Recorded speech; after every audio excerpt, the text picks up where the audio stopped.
Now this illustration deals with straight pulls and illustrates the procedure and the method of selecting the box based upon NEC 314.28, A as in apple, 1.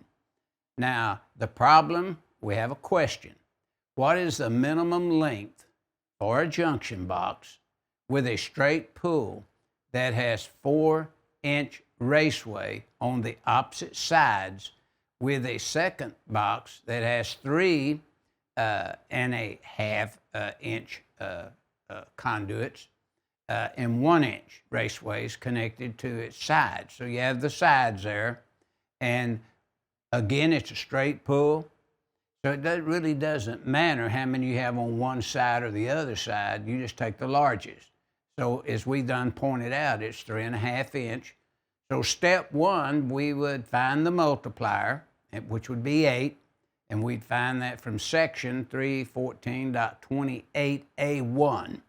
The second step, we do our math. 8 times the 3.5 comes up to 28 inches. Step 3, then selecting our box, we need at least a box that had a 32-inch width.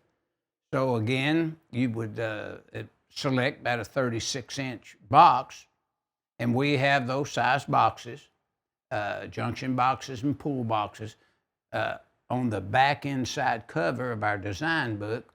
Or you could go to your NEMA 250, and you know they have standard size boxes there that you could go purchase, let's say, at a supply house. Or you could have these boxes made up from a metal shop, as long as they met the metal thickness and the metal requirements of construction that the NEC requires.